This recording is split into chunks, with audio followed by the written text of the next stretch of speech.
van je viel grimne hier. Kader rief nach mir in hart. Down a sam kabel der scale. Ach ta mer manaka. Salut tout le monde, je reviens aujourd'hui pour une nouvelle vidéo. Ça faisait un petit moment, ça m'avait manqué. Aujourd'hui j'ai un petit peu de temps devant moi, donc j'en profite. Ça ne sera pas un C'est dimanche que lisez-vous, mais plutôt un bilan de lecture des 3 derniers mois, donc de juillet, août, septembre. J'ai mis un petit peu tous les livres que j'avais lus ici pour pouvoir vous en parler dans un ordre assez précis. Je vous préviens tout de suite, il y en a certains, pas mal, je crois qu'il y en a 7 ou 8 que je ne pourrai pas vous montrer, puisque je les ai soit troqués, donnés, soit prêtés à des membres de ma famille. Donc il y a pas mal de livres, vous n'aurez pas de visuel. Voilà. Comme il y a à peu près 26 livres, voire un peu plus à vous présenter, je vais essayer de faire ça vite, sans non plus faire catalogue, puisque je pense que ça sera pas très intéressant si je vous montre juste les livres comme ça, un par un, ça sera pas passionnant. Mais je vais quand même essayer de synthétiser au maximum, parce que si je passe 2 minutes sur chaque bouquin, s'il y en a 25, ça va être interminable. Voilà, donc j'ai trié par genre. Comme d'habitude, c'est l'imaginaire qui prime sur mes lectures, mais j'ai quand même pas mal varié ces 3 derniers mois, puisqu'il y a eu pas mal de policiers, de thrillers, il y a eu pas mal de romances chick-lit, ce qui est assez surprenant de ma part. Il y a eu des BD, une revue, une BD, une revue, un classique historique, enfin bon bref. Au mois de juillet, août, septembre, j'ai lu 25 livres qui ont été terminés, et là j'en ai un en cours véritablement, et 2 autres dans lesquels je pioche un petit peu, donc je vous montrerai ça à la fin de la vidéo. J'ai lu 10 titres en imaginaire, quelques suites de séries et pas mal de premiers tomes. C'est pas bien du tout, j'ai dit qu'il fallait que j'arrête les nouvelles séries, mais j'arrive pas à m'y tenir, tant pis. Alors, les séries que j'ai continuées, il y a Delirium de Lorraine Oliver. Je peux pas vous montrer le 2e tome puisque je l'ai prêté à ma cousine, avec le premier d'ailleurs. Qu'est-ce que je peux vous dire de ce 2e tome? Ce que je retiens, c'est la narration assez intelligente. On navigue entre des chapitres du passé et des chapitres du présent, on va dire, présent de narration, de situation. Donc ça j'ai bien aimé. J'ai bien aimé aussi que même s'il y a une romance dans le fond, c'est pas ce qui prend vraiment le pas sur le reste, ou en tout cas c'est bien mené. La fin, pas très surprenante, c'est plutôt attendu. Ça ouvre une nouvelle perspective pour le 3e tome. Enfin, on se doutait que ça allait être ça au 3e tome, mais voilà, pas de surprise. Ça reste pas mal, mais pas inoubliable. Voilà, 3 mois après, il me reste pas grand chose de ma lecture. Ensuite, autre série que j'ai continuée, Harry Potter 2 en anglais, puisque j'ai dit qu'il fallait que je relise la série en VO, donc j'ai lu le 2e tome cet été en VO. Que vous dire, Harry Potter c'est une série chouchou, c'est ma série doudou. Quand je vais pas bien, je regarde une adaptation Harry Potter, même si on peut leur faire toutes les critiques du monde. Moi les adaptations, ok c'est pas toujours fidèle, mais ça me fait rêver, ça me fait pleurer, ça me fait rire, je m'en lasse pas, je peux toujours les regarder. Voilà, ça se lit plutôt pas mal, une fois qu'on a le vocabulaire de la magie qui revient assez souvent. Ça se lit vraiment bien. Bon, ce 2e tome, c'est pas mon préféré dans les films, c'était pas mon préféré en français, mais là en anglais, je l'ai apprécié. Avec du recul, on se rend compte qu'il y a beaucoup d'indices qui arrivent dans ce 2e tome. Donc voilà, c'est toujours un plaisir, Harry Potter, c'est une valeur sûre. Pour ceux qui n'ont pas encore lu Harry Potter, je me demande ce que vous attendez, parce que c'est vraiment super. Pour les autres, voilà, je pense que si vous êtes déjà fan, vous serez d'accord avec moi, à lire et à relire, on s'en lasse pas. Ensuite, autre 2e tome que j'ai lu, c'est le 2e et dernier tome de Starters de Lisa Price. Donc ça s'appelle Anders. Je vous avoue que 2 mois plus tard, je n'ai plus aucun souvenir de ma lecture, donc ça veut bien dire ce que ça veut dire. C'est un monde plutôt dystopique, donc dans un monde futuriste. Ce 2e tome, je peux pas vous dire grand chose, que vraiment j'ai pas beaucoup de souvenirs. Niveau rythme, ça m'avait bien plu, mais comme d'habitude avec la collection R, c'est plutôt rythmé, on s'ennuie pas. Par contre, ce que je peux reprocher à chaque fois pratiquement en young adulte et notamment dans la collection R, c'est que ça reste en surface. On a très peu de descriptions par exemple, les personnages restent vraiment simplistes, il n'y a pas vraiment de complexité. Voilà, donc ça se lit bien, sur le coup on passe un bon moment, mais vous voyez 2 mois plus tard, aucun souvenir. Ensuite j'ai commencé des séries, donc j'ai commencé le premier tome de Sœur sorcière de Jessica Spotswood chez Nathan. Ce premier tome, je l'ai bien aimé, j'ai vraiment été agréablement surprise, je m'attendais à une redite de Charmed ou un truc un peu comme Wicca de Kate Tiernan qui m'avait pas du tout plu, parce que j'avais trouvé ça vraiment trop jeunesse, trop ridicule. Là, Sœur sorcière, j'ai trouvé que c'était vraiment pas mal mené, donc on suit 3 sœurs qui sont sorcières dans un monde où les sorcières ne sont pas du tout acceptées. L'histoire en elle-même, j'ai trouvé que c'était pas mal mené, on a envie d'aller au bout, on a envie de connaître la fin qui est d'ailleurs assez surprenante et qui donne très envie de lire la suite, donc j'espère que la suite arrivera bientôt en français, puisque je ne sais pas si je me lancerai dans cette série en VO, je ne sais pas, on verra, si jamais vraiment je vois des très bons avis sur le 2e tome, je le commanderai peut-être en VO, mais sinon j'attendrai la sortie française. Voilà, une bonne surprise, pas un coup de cœur, mais vraiment un bon cru je trouve pour la young adulte, et dans le thème des sorcières, c'était vraiment pas mal. Voilà. Ensuite, autre premier tome de la série Blood of Eden de Julie Kagawa. Ce premier tome s'appelle Je suis une immortelle. C'est chez Darkis. Darkis qui est une collection de la maison Harlequin. Alors là, vraiment, ça a été une super bonne surprise. J'ai pas été loin du coup de cœur. J'ai trouvé que c'était un savant mélange entre Je suis une légende de Matheson, de 28 jours plus tard, les films, et dans un monde futuriste encore. Les vampires ont pris le contrôle du monde, mais ce ne sont pas des vampires descendants de Dracula, mais plutôt des vampires qui ont été créés par des humains. Et ces vampires sont plus perçus comme un virus, comme une maladie, voilà, qui s'est développée. C'est pour ça que ça me fait un peu penser à 28 jours plus tard. En plus, il y a des créatures, voilà, qui sont... Je ne me souviens plus comment ces créatures s'appellent, mais ça fait vraiment penser aux espèces de zombies dans 28 jours plus tard. Il y a des scènes qui sont bien flippantes quand même. Un très bon cru. On suit, je ne sais plus si on l'a su à la première personne du singulier ou pas. Oui, narration interne comme d'habitude. L'héroïne qui s'appelle Ali, que j'ai trouvé vraiment très sympa à suivre. Pour vous expliquer vite fait, pour ceux qui n'ont pas vu ma chronique, tous les livres que je vous présente pratiquement ont déjà été chroniqués sur le blog, donc c'est pour ça que j'en parle très vite. Si vous voulez en savoir plus, vous allez sur le blog, il y a les chroniques qui sont vraiment beaucoup plus détaillées.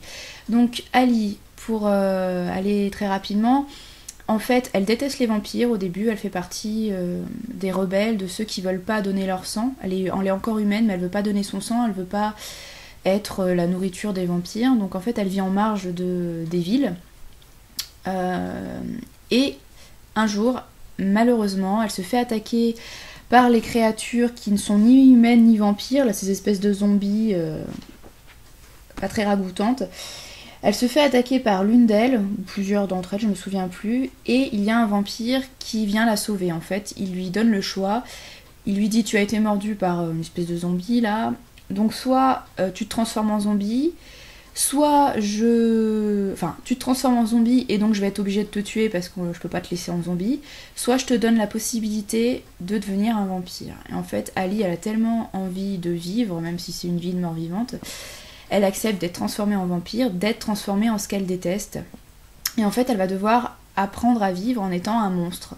Voilà, et donc il y a toute la réflexion sur le côté humain des vampires, les vampires sont peut-être plus humains que les humains, enfin bref.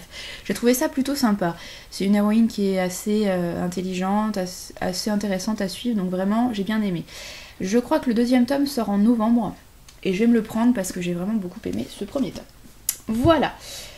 Autre lecture, autre premier tome, Succession de Scott Westerfeld, que je ne peux pas vous montrer puisque je l'ai troqué, puisque ce premier tome, enfin en fait je possédais l'intégrale mais j'ai lu que le premier tome de l'intégrale parce que je pouvais vraiment pas aller plus loin.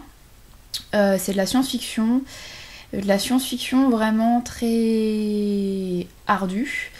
C'est du space opéra en fait. Donc space opéra, c'est un petit peu pour vous expliquer Star Wars, ça se passe dans l'espace avec les empires, les impératrices, les empereurs, machin, les vaisseaux, enfin bref. C'est hyper compliqué, j'ai eu beaucoup de mal à m'attacher au personnage.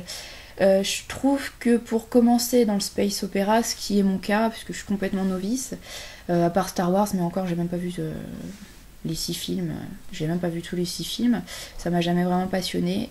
Pour commencer dans le space opéra, je suis pas sûre que Succession ce soit une bonne chose. C'est vraiment, je pense qu'il faut déjà être habitué au genre, avoir des clés pour pouvoir apprécier ce diptyque, puisque c'est 2 tomes. Voilà, donc j'ai lu le premier, j'ai eu du mal à aller au bout, c'est pas que c'est mal écrit, c'est que c'est vraiment quelque chose de très riche et très complexe, et j'avais pas les clés pour comprendre et pour apprécier. Voilà, donc je l'ai troqué. Et je ne lirai jamais le 2e et dernier tome. Voilà, ensuite j'ai lu le premier tome de Lune Mauve que je ne peux pas non plus vous montrer puisque je l'ai laissé à ma sœur. Alors, Lune Mauve de Marie-Lou Asnard chez Casterman. J'en avais entendu vraiment énormément de bien, donc j'attendais beaucoup de cette lecture. Et finalement, sans être déçue, j'ai eu un peu de mal quand même. Disons qu'heureusement qu'il y avait la 3e et dernière partie du texte pour remonter l'ensemble, puisque j'ai eu énormément de mal avec l'héroïne, qui s'appelle Sélénée, comme la lune. Enfin, vu le titre du livre, on se doute que c'est un rapport avec la lune, et effectivement, c'est un rapport avec la lune. Voilà, j'ai eu énormément de mal avec cette héroïne, qui est vraiment une adolescente lambda, et dans les deux premières parties du livre... Elle fait connerie sur connerie, elle choisit toujours la mauvaise direction, elle choisit toujours le mauvais mec, enfin bref, c'est une héroïne que j'ai pas du tout appréciée. Alors je suis consciente qu'elle représente très bien les adolescents lambda, mais voilà, j'ai pas accroché avec cette héroïne-là. Comme je le dis de plus en plus fréquemment, j'aime les héroïnes qui sont fortes et qui en veulent, qui sont battantes, qui sont intelligentes, déterminées, etc. Ou les héros d'ailleurs. Et cette héroïne-là qui est un peu mouton, ça ne me plaît que moyennement. Voilà. Heureusement, dans la 3e partie, il y a quelque chose qui se passe, un déclic qui la fait grandir d'un coup. Elle évolue énormément. Et là, par contre, dans cette 3e partie, j'ai commencé à l'apprécier. Et j'ai commencé aussi à apprécier l'intrigue qui vraiment prend un tournant. Il y a plus de rythme, etc. Je peux vous en parler tout de suite. En fait, ma lecture en cours, qui entrera dans mon bilan de septembre, je pense quand même, c'est le 2e tome, qui s'appelle L'Héritière. Le 1er tome s'appelait La Disparue. Voilà, donc toujours de Marie-Lou Asnard, toujours chez Casterman. Je sais pas si ça se voit bien, voilà. Et là, vraiment, j'ai lu une centaine de pages, 125. J'apprécie déjà beaucoup plus Sélénée, qui est, comme la 3e partie du 1er tome, beaucoup plus mature, beaucoup plus réfléchie, posée, etc. Donc ça me plaît beaucoup plus. Je n'en suis qu'à même pas un tiers, donc je peux pas trop vous donner d'impression globale. Mais en tout cas, ça commence beaucoup mieux que le 1er tome et j'espère que ça va continuer sur cette lancée. Voilà. Le 1er tome des Cairns de l'Oubli, qui s'appelle L'Exil, c'est de Feldrik Riva aux éditions de l'Homme sans nom. Alors là, c'est un 1er tome de fantasy pure et dure. Qu'est-ce que j'ai aimé dans ce livre-là? J'ai aimé le roman choral à plusieurs voix, c'est-à-dire qu'on a plein de personnages et chaque personnage prend la parole dans un chapitre. Donc tout est au point de vue interne, au jeu, et chaque personnage a une voix différente. Donc l'auteur, à chaque fois, fait en sorte que sa narration corresponde au personnage qui raconte son aventure du moment. Voilà, c'est pas très clair. Donc j'ai bien aimé ces différents chapitres qui correspondent chacun à un personnage. Au début, c'est un petit peu la gymnastique parce qu'on comprend pas tout de suite qui est qui, il nous faut un certain moment d'adaptation. Mais une fois qu'on est rentré dans l'histoire, je dirais aux alentours de 50 pages, ça se passe très bien. C'est plutôt rythmé. Par contre, c'est assez complexe et très riche, donc j'ai eu du mal un petit peu à voir où l'auteur voulait en venir. Mais une fois qu'on est lancé, voilà, ça se passe bien. Le 2e tome sortira début octobre, donc je pense que vous pouvez toujours le précommander sur le site de la maison, donc L'Homme sans nom. J'en lis quelques-uns quand même. Ça s'appelle Un monde idéal où c'est la fin de JSK. Je ne peux pas vous le montrer puisqu'il s'agissait d'un livre voyageur. Donc en fait, dès que je l'ai eu fini, je l'ai mis dans une enveloppe pour le passer à la prochaine lectrice, je crois que c'est une lectrice après moi. Voilà, donc un recueil de nouvelles, mais pas tellement nouvelles puisque les textes sont hyper courts. Les plus longs font 2 pages, donc c'est pour vous dire que c'est vraiment très court. Les plus courts font un petit paragraphe comme ça. J'ai bien aimé le fait que l'auteur arrivait à nous embarquer dans une mini-intrigue, vraiment toute petite intrigue, en quelques lignes. Il arrive à poser son univers et son intrigue très rapidement et très facilement, donc on est assez vite embarqué dans l'histoire. Il y a certains textes qui m'ont beaucoup plus marqué, beaucoup plus touché que d'autres.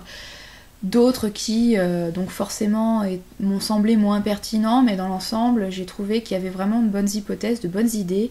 Et d'ailleurs, il y en a certaines qui, à mon avis, pourraient être développées dans des formats beaucoup plus longs, des vraies nouvelles de 20-30 pages, voire des romans, je pense qu'il y a matière. L'intérêt aussi de ce court recueil, c'est que comme les textes sont tellement courts, vous pouvez les lire un petit peu n'importe où. Par exemple, quand vous êtes en salle d'attente chez le docteur, dans la file d'attente de la poste, vous sortez le bouquin, vous lisez vraiment un court texte.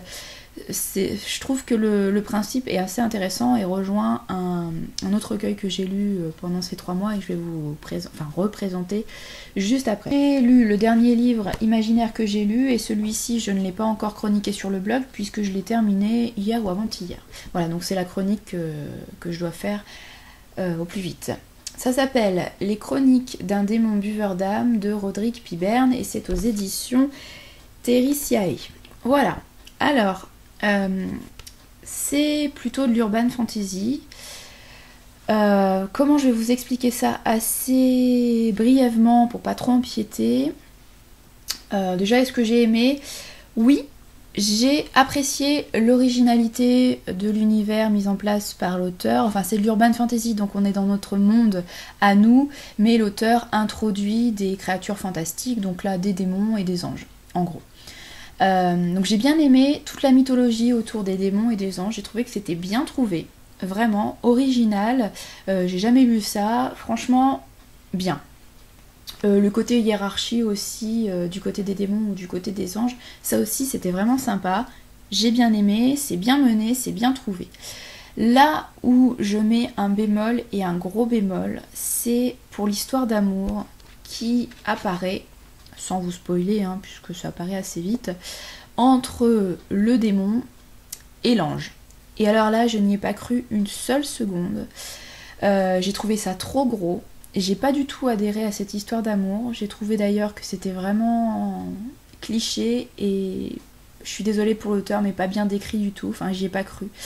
J'ai même trouvé ça assez ridicule. J'ai un peu plombé l'histoire. J'ai trouvé, voilà, j'ai pas cru et c'est dommage parce qu'à côté de ça, je vous dis tout ce qui est mythologie des démons et des anges, c'est vraiment bien trouvé. Voilà, c'était le dernier livre en imaginaire. Ensuite, j'ai lu pas mal de policiers et de thrillers, je suis assez contente parce que c'était une de mes résolutions de ces dernières années, c'était de lire plus de policiers et de thrillers. C'est un genre que j'aime bien, mais vers lequel je ne me tourne pas automatiquement, alors que pourtant c'est toujours de bonnes surprises. Donc cet été, j'ai lu un grand classique, Mort sur le Nil d'Agatha Christie, que je n'avais encore jamais lu et je n'avais encore jamais vu les adaptations. D'ailleurs, j'ai toujours pas vu les adaptations, il faut que je le fasse. J'ai bien aimé cette Agatha Christie, mais c'est pas mon préféré. Ce que j'ai bien aimé, c'est comme d'habitude avec Agatha Christie, le huis clos. Donc là, on est sur le Nil, dans une croisière, donc sur un bateau. Et pendant cette croisière, forcément, il y a 1, 2, 3 meurtres. Je vous en dis pas plus. Et ce qui est toujours super sympa avec Hercule Poirot, le héros d'Agatha Christie le plus connu, je pense, c'est que on suit vraiment, le lecteur suit vraiment tous les interrogatoires, donc il a toutes les clés en main pour pouvoir résoudre l'enquête en même temps que le célèbre détective belge. Et ça j'adore chez Agatha Christie.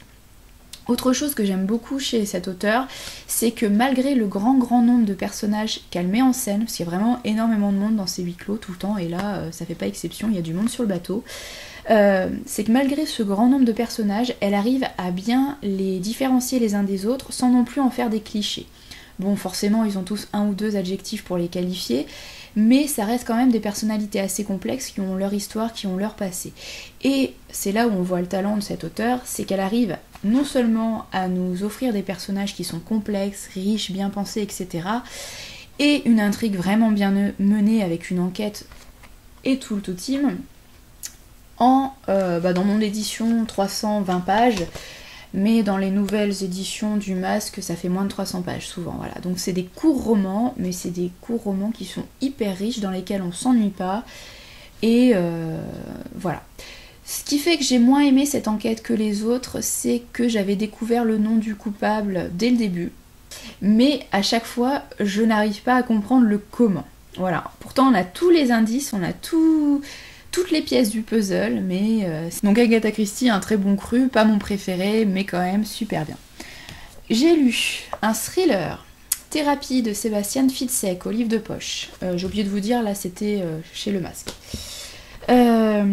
Alors, un thriller très court, qui fait 300 pages, voilà. Haletant, je l'ai lu en moins de 2 jours. J'ai vraiment beaucoup aimé le suspense, on est mené en bateau. Par contre, je suis déçue par le dénouement parce que j'avais compris la clé de l'énigme. Et c'est un petit peu ce que je reproche aux histoires, aux thrillers ces derniers temps et aux enquêtes dans les séries policières comme Esprit criminel. C'est que la schizophrénie est à la mode. Donc je veux pas vous spoiler, mais en fait quand on a lu ou vu des histoires qui mettent en scène des schizophrènes, on est moins surpris par les intrigues et par les dénouements. Donc voilà, ça parle de schizophrénie, je vous en dis pas plus. Rien que pour le développement, pour le suspense, pour le côté rythmé, haletant, il vaut le coup. Pour le dénouement, moins, mais bon, ça reste quand même une bonne lecture. C'est le premier tome des Spellman de Lisa Lutz, et c'est Spellman et Associés, aussi au livre de poche. Alors je le mets dans polar, mais en fait c'est un mélange de polar, de chick lit, enfin bref. Retenir de ce premier tome, c'est justement cet humour, ce côté très frais, c'est vraiment une lecture qu'on peut faire l'été.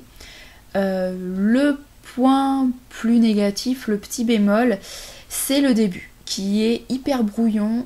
On ne sait pas où va en venir l'auteur, il faut vraiment s'accrocher pour comprendre où on va, quelle est l'intrigue, quel est le fil conducteur. Une fois qu'on a compris ça, ça va beaucoup mieux, mais c'est vrai qu'il faut s'accrocher au début quand même. Voilà. J'ai bien aimé l'héroïne, les personnages voilà, amusants, haut en couleur, donc polar chick lit, une petite enquête sympathique, à lire vraiment si vous avez envie d'un truc pas prise de tête. Pour l'été, ça peut être pas mal. Ensuite, j'ai lu le premier tome de Réseau, qu'on peut aussi classer un peu en thriller. Bon, je le mets en thriller. Young Adult, donc jeunesse. Je peux pas vous le montrer puisque c'était des épreuves non corrigées que j'ai données à Hélène, qui se reconnaîtra si elle regarde la vidéo. Alors, Réseau de Vincent Villéminot, chez Nathan. Je reste assez mitigée par cette lecture. J'ai trouvé que le fond était vraiment bon, original, avec un message, une réflexion très intéressante sur les réseaux sociaux, et donc le côté intime, enfin, ou la non-intimité des réseaux sociaux, puisque tout le monde balance un petit peu tout sur sa vie, moi la première. Le côté enquête aussi était sympa. Le côté un peu anarchie avec ces étudiants qui se rebellent un petit peu comme en 68 en France. Bref, il y a plein d'idées, mais il y a aussi beaucoup de personnages et donc beaucoup de mini-intrigues, et j'ai trouvé que c'était vraiment très complexe. Enfin très complexe, ça reste de la jeunesse, donc ça reste lisible quand même, mais tout est entremêlé, enchevêtré. J'ai eu un petit peu de mal à m'y retrouver, j'ai eu du mal à comprendre où voulait en venir l'auteur. D'ailleurs, j'ai eu du mal dans ma chronique à vous résumer cette intrigue, justement. Voilà. Et l'autre chose qui m'a un peu gênée, c'est que j'ai pas réussi à m'attacher au personnage. Et en fait, quand je lis un texte et que je n'accroche pas au personnage, je peine vraiment à entrer dans l'histoire. Et là, ça a été le cas. Comme je vous le dis, il y a vraiment des thèmes intéressants. C'est original, etc. Mais peut-être trop de choses dans un seul roman. Voilà. Bon, c'est que mon avis, il y a eu vraiment de très bons avis sur ce texte, donc allez lire les autres chroniques, ça vous donnera peut-être envie. Voilà. Dernier thriller que j'ai lu très récemment et je viens de publier la chronique aujourd'hui, donc je vous invite à aller la lire. C'est Les Étrangers du Temps, donc c'est aussi un premier tome qui s'appelle Destins Obscurs, c'est de Corinne Gattel-Scholl et c'est aux éditions La Cabane à mots. Voilà, donc en fait j'ai craqué pour ce livre parce que la couverture je l'ai trouvée magnifique. Par contre, un des défauts très matériels du livre, c'est qu'il n'est pas souple du tout. Et donc pour pas avoir à lire comme ça, ce qui n'est pas très pratique, j'ai dû casser le dos du livre et ça l'a complètement abîmé. Donc c'est dommage que le livre soit pas plus souple. Bref, c'est un détail. Alors, Les Étrangers du Temps, je vous en parle très très vite. J'ai fait la chronique tout à l'heure, donc je vous invite à aller la lire pour avoir tous les détails. C'est une histoire qui mélange le thriller, un petit peu de fantastique, de l'historique et même, j'ai envie de dire, un petit peu roman de société par certains côtés. J'ai beaucoup aimé le suspense, on a envie de tourner les pages pour aller jusqu'au bout, c'est bien mené. J'ai bien aimé l'alternance de chapitres dans notre présent, 21e siècle, en Haute-Loire, et d'autres chapitres plus courts, c'est un petit peu mon regret parce que je les ai beaucoup aimés ces chapitres-là. Des chapitres qui se passent en 1896, toujours en Haute-Loire au même endroit, mais donc dans notre passé, des chapitres un peu flashback. Ils sont plus courts, c'est un petit peu ma déception parce que je les ai tellement aimés, j'ai trouvé que c'était tellement bien écrit ces chapitres dans le passé, que j'ai été déçue de ne pas en avoir plus. Mais bon, c'est ma petite déception personnelle. Voilà, donc j'ai bien aimé cette alternance de chapitres.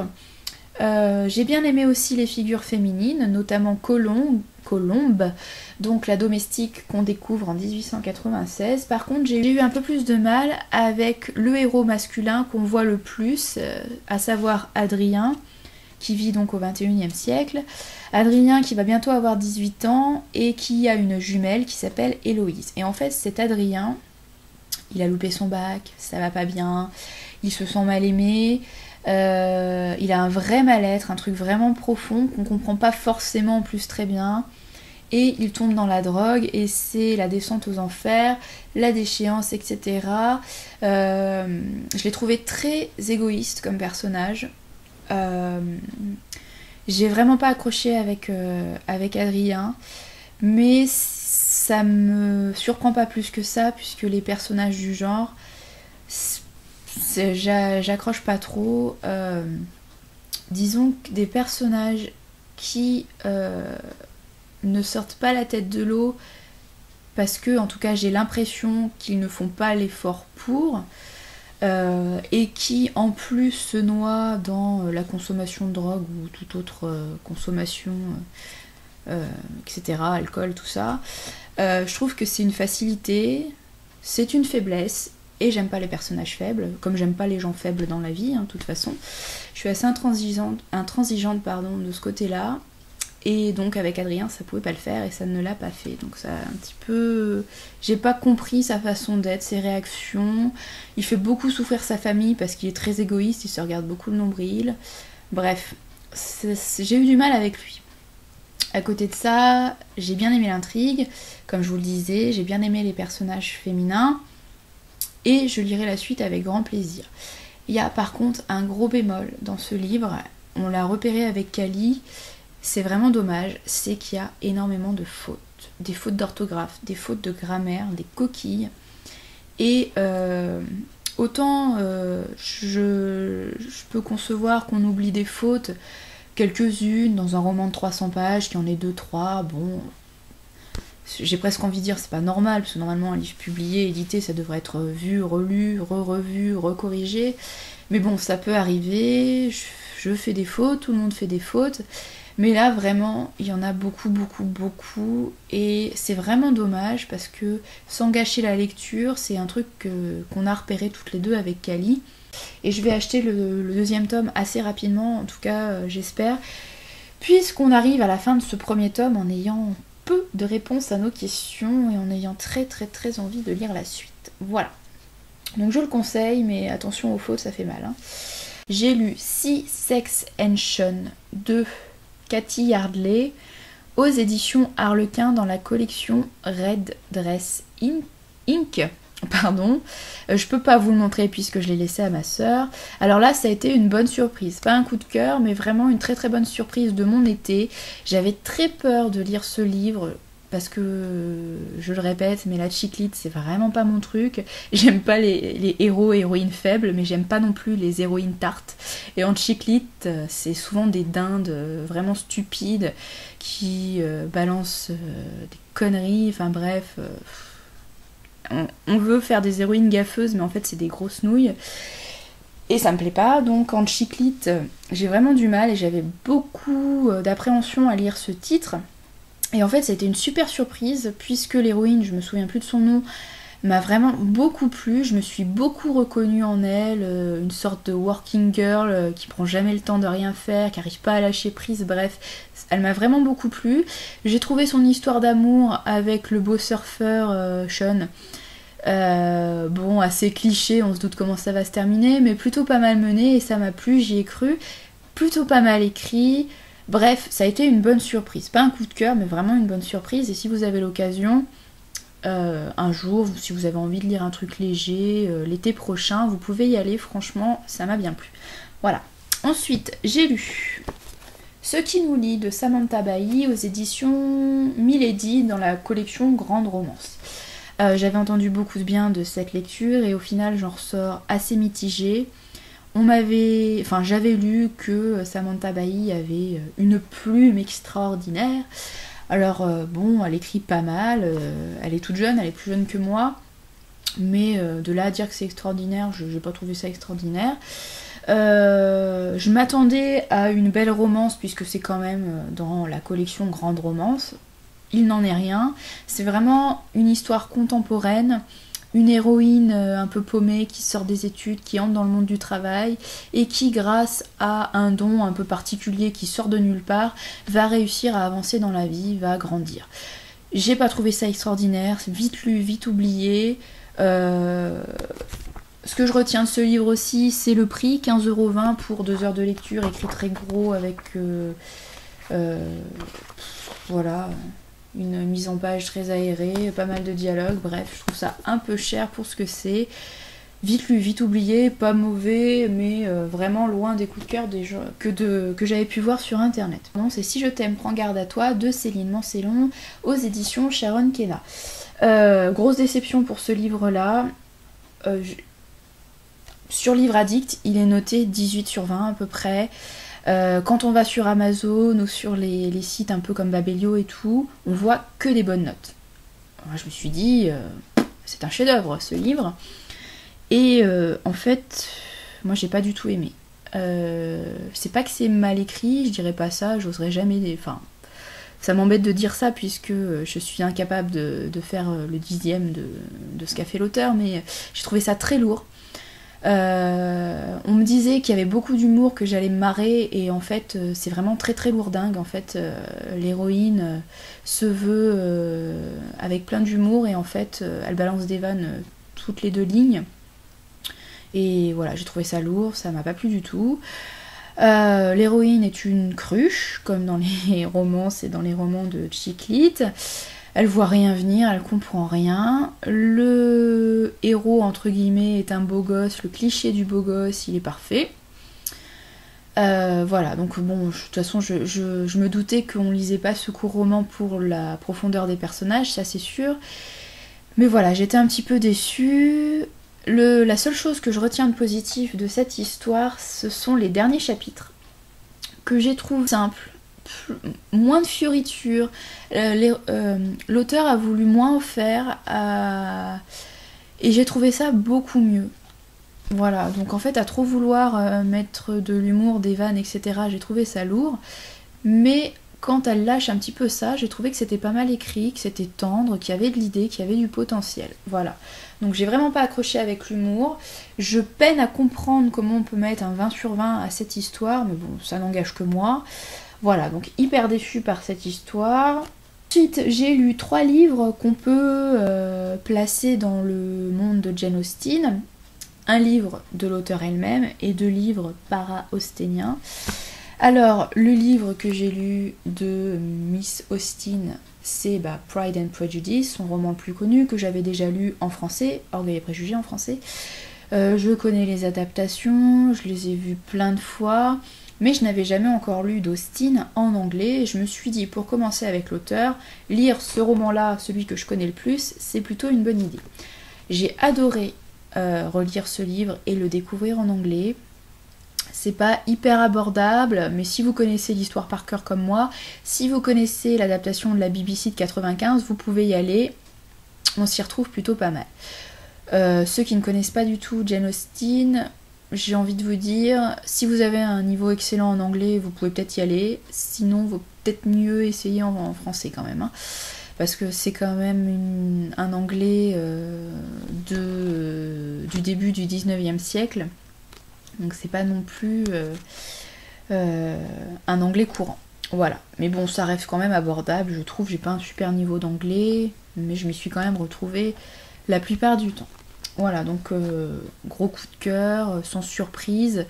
Donc autour de Jane Austen, j'ai lu le deuxième tome de Bridget Jones de Helen Fielding qui s'appelle L'âge de raison chez J'ai lu. Alors là, déception également, puisque autant j'avais bien aimé le premier tome et j'aime bien le premier film. J'aime un peu moins le deuxième film, mais ça passe encore. Autant ce deuxième livre, j'ai trouvé ça très mauvais. Bridget Jones, voilà, c'est la dinde typique de la chiclite qui ne peut pas parler sans balancer une énormité, qui ne sait pas placer l'Allemagne sur une carte, ça m'a choqué, ça m'a marqué, alors qu'elle est anglaise, hein, voilà. Il lui arrive toujours des trucs, mais abracadabrantesques. Voilà, c'est pas crédible pour un sou. Autant le Mark Darcy des films, c'est un héros très classe, très posé, enfin c'est Colin Firth quoi. Là, c'est un gros lourd. Bref, j'ai été hyper déçue par cette histoire, sous forme de journal intime. Voilà, une grosse déception. Si vous voulez lire Bridget Jones, je pense que vous pouvez vous contenter du premier tome. Et encore mieux, vous pouvez vous contenter du premier film qui est vraiment marrant. Là, ça m'a pas fait rire, ça m'a plus exaspéré. Suite au tour d'Austen, j'ai lu Le Club Jane Austen de Karen Joy Fowler chez Folio, en lecture commune avec Cali. En fait, si j'ai voulu lire ce livre, c'est parce que forcément c'est un livre qui parle d'Austen, enfin en tout cas qui nous fait croire qu'il parle d'Austen, et parce que j'ai vu le film et que le film m'a pas mal plu. C'est une petite comédie sans prétention, mais assez sympa, qui fait passer un beau moment. Alors je me suis dit, on va tenter le livre. Et en fait, là où le film est assez frais, voilà, c'est une petite comédie, le livre est assez grave et plombe pas mal le moral, et en fait je pense que ça vient de la narration. On passe énormément de temps sur le passé des 6 personnages principaux. Et comme d'habitude en littérature contemporaine, que ce soit de la littérature contemporaine américaine ou française, j'ai l'impression que pour que les héros soient intéressants ou hypothétiquement intéressants, on leur balance un passé, une enfance assez trash, pour qu'ils soient traumatisés et pour qu'il leur arrive des trucs passionnants dans leur vie d'adulte. Et ça marche pas avec moi, ça a plutôt tendance à m'agacer. Donc là, le passé complètement pareil, abracadabrantesque des personnages principaux, ça m'a un petit peu passé au-dessus. Et dans le film, en fait, on voit pas du tout ce passé, on se concentre plutôt sur le présent et sur le futur des personnages. C'est pour ça que c'est plus rythmé. Là, ça reste plutôt lourd. Et en plus, le club Jane Austen, c'est vraiment un prétexte, je trouve, pour vendre le bouquin, pour nous attirer.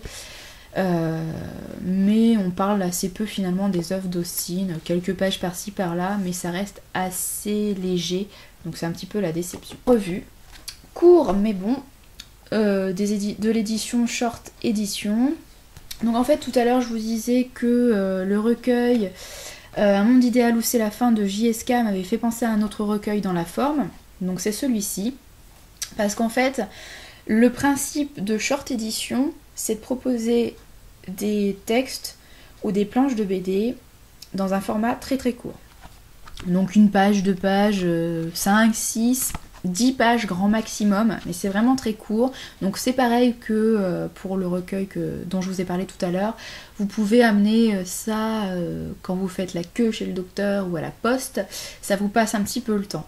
J'ai vraiment découvert des plumes et des coups de crayon très intéressants dans la région Rhône-Alpes, puisque c'est un spécial auteur-illustrateur en Rhône-Alpes. Voilà, de très très belles surprises. Je trouve que le concept est super intéressant. Donc si vous avez envie de jeter un œil, vous pouvez aller sur le site Short Edition. Vous verrez plein de textes et de planches de BD en ligne. Ça peut vous donner envie de vous procurer les recueils. Voilà, bonne surprise. Ensuite, j'ai lu une BD, Joseph Carré-Méric, de Denise Van P aux éditions sanddave.com.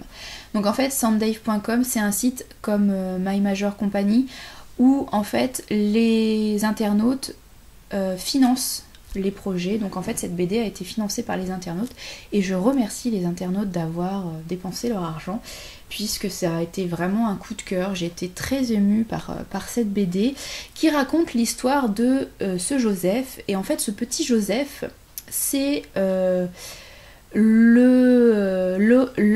qui a inspiré le film Elephant Man. Parce qu'en fait Elephant Man a vraiment existé au 19e siècle en Angleterre, à la fin du 19e siècle. Et en fait, l'auteur-illustrateur nous raconte surtout son enfance dans cette BD. Et j'ai trouvé ça très très émouvant. J'avais les larmes aux yeux, vraiment. Voilà. C'est assez sombre, vous voyez, les planches sont entourées de noir.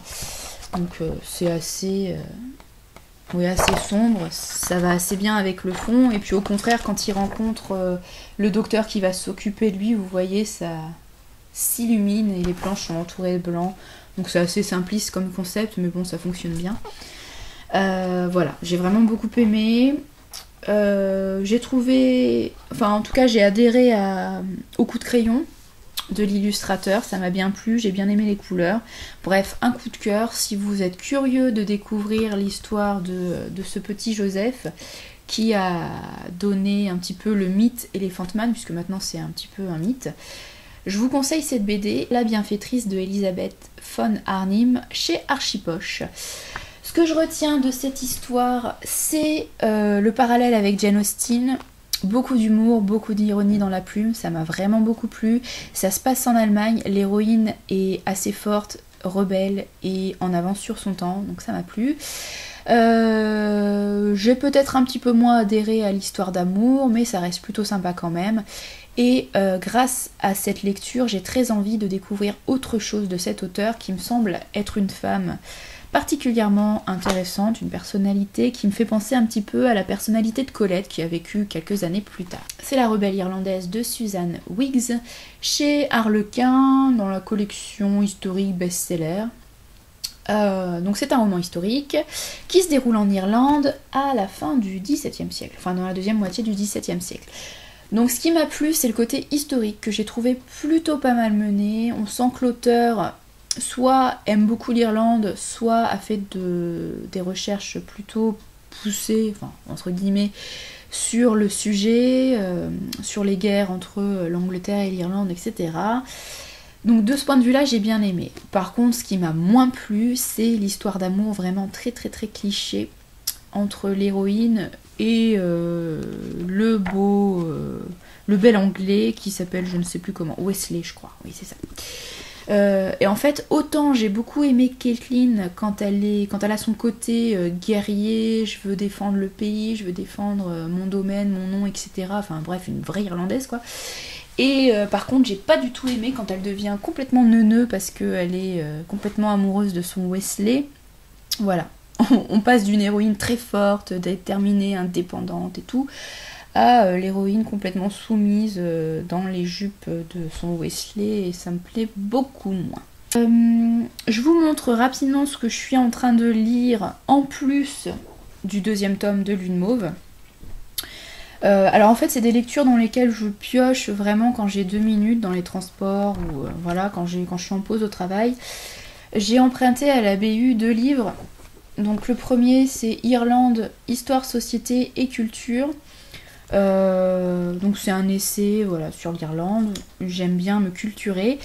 Il y a plein de choses que je connais pas sur l'Irlande et pourtant c'est un pays qui me passionne, comme vous le savez, comme vous voyez. Et comme vous voyez là-bas, j'ai mon petit mouton irlandais, n'est-ce pas? Voilà, donc je veux en savoir plus. Ça commence il y a des centaines d'années côté celte et puis après ça remonte jusqu'au 21e siècle. Donc ça me semble plutôt pas mal. C'est assez résumé hein, puisque ça fait 200 pages à peine. Manuel en anglais pour apprendre l'irlandais. Enfin plutôt le gaélique irlandais. Voilà, donc parce que j'ai envie d'apprendre un petit peu le gaélique irlandais, pardon. Alors je vous promets rien, c'est hyper compliqué comme langue.